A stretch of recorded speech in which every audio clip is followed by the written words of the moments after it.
ಚಿಕ್ಕಮಗಳೂರು ನಗರದಲ್ಲಿ ಶೃಂಗೇರಿ ವಿಧಾನಸಭಾ ಕ್ಷೇತ್ರದ ಪೋಸ್ಟರ್ ಮತಗಳ ಮರು ಎಣಿಕೆ ವೇಳೆ ಭಾರೀ ಹೈಡ್ರಾಮಾ ಸೃಷ್ಟಿಯಾಗಿದೆ. ಬಿಜೆಪಿ ಮತ್ತು ಕಾಂಗ್ರೆಸ್ ಕಾರ್ಯಕರ್ತರ ನಡುವೆ ಉದ್ವಿಗ್ನ ಪರಿಸ್ಥಿತಿ ನಿರ್ಮಾಣವಾಗಿ ಪೊಲೀಸ್ ಇಲಾಖೆ ತೀವ್ರ ತೊಂದರೆ ಅನುಭವಿಸಿದೆ. ಆ ಕುರಿತು ಒಂದು ವರದಿ ಇಲ್ಲಿದೆ ನೋಡಿ.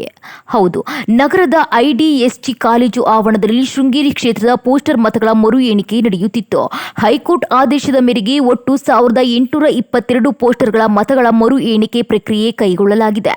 ಇನ್ನು ಮತ ಎಣಿಕೆ ಪ್ರಕ್ರಿಯೆ ನಿಧಾನಗತಿಯಲ್ಲಿ ನಡೆಯುತ್ತಿರುವ ಹಿನ್ನೆಲೆಯಲ್ಲಿ ಬಿಜೆಪಿ ಕಾರ್ಯಕರ್ತರು ಆಕ್ರೋಶ ವ್ಯಕ್ತಪಡಿಸಿ ಮತ ಎಣಿಕೆ ಕೇಂದ್ರದ ಮುಂದೆ ಪ್ರತಿಭಟನೆ ನಡೆಸಿದ್ರು. ಇದು ರಾಷ್ಟ್ರೀಯ ಹೆದ್ದಾರಿಯಲ್ಲೂ ಪ್ರತಿಭಟನೆ ನಡೆಸಿ ಸಂಚಾರಕ್ಕೆ ಅಡಚಣೆ ಉಂಟು ಮಾಡಿದ್ರು. ಈ ವೇಳೆ ಜಿಲ್ಲಾಧಿಕಾರಿಗಳು ಸ್ಥಳಕ್ಕೆ ಆಗಮಿಸಬೇಕು ಎಂದು ಆಗ್ರಹಿಸಿದ ಬಿಜೆಪಿ ಕಾರ್ಯಕರ್ತರು ಅಲ್ಪಸಂಖ್ಯೆಯ ಮತ ಎಣಿಕೆ ಎಷ್ಟು ವಿಳಂಬ ಮಾಡುವುದು ಅಧಿಕಾರಿಯ ದುರ್ಬಳಕೆ ಎಂದು ಆರೋಪಿಸಿದ್ರು.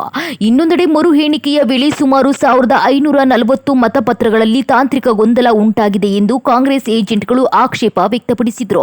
ಮತಪತ್ರಗಳಲ್ಲಿ ತೊಂದರೆ ಉಂಟಾಗಿದೆ ಎಂಬ ಆರೋಪವೂ ಕೇಳಿಬಂದಿದೆ. ಈ ನಡುವೆಯೇ ಕಾಂಗ್ರೆಸ್ ಕಾರ್ಯಕರ್ತರು ಶಾಸಕ ಟಿಡಿ ರಾಜೇಗೌಡ ಪರ ಘೋಷಣೆ ಕೂಗಿ ಸಂಭ್ರಮಾಚರಣೆ ನಡೆಸಿದ್ರು. ಇದರಿಂದ ಬಿಜೆಪಿ ಮತ್ತು ಕಾಂಗ್ರೆಸ್ ಕಾರ್ಯಕರ್ತರ ನಡುವೆ ಮಾತಿನ ಚಕಮಕಿ ಹೆಚ್ಚಾಯಿತು. ಇನ್ನು ಸ್ಥಿತಿ ಉದ್ವಿಗ್ನವಾಗುತ್ತಿದ್ದಂತೆ ಪೊಲೀಸರು ಮಧ್ಯಪ್ರವೇಶಿಸಿ ಗುಂಪನ್ನ ಚೆದರಿಸಲು ಪ್ರಯತ್ನಿಸಿದ್ರು. ಈ ವೇಳೆ ಪೊಲೀಸರು ಮತ್ತು ಕಾರ್ಯಕರ್ತರ ನಡುವೆ ತಳ್ಳಾಟ ನೂಕಾಟವೂ ನಡೆದಿದೆ. ಸದ್ಯ ಮತ ಎಣಿಕೆ ಕೇಂದ್ರದ ಸುತ್ತ ಭದ್ರತೆ ಕಟ್ಟುನಿಟ್ಟಾಗಿ ಮಾಡಲಾಗಿದ್ದು ಹೆಚ್ಚುವರಿ ಪೊಲೀಸ್ ಪಡೆ ನಿಯೋಜಿಸಲಾಗಿದೆ.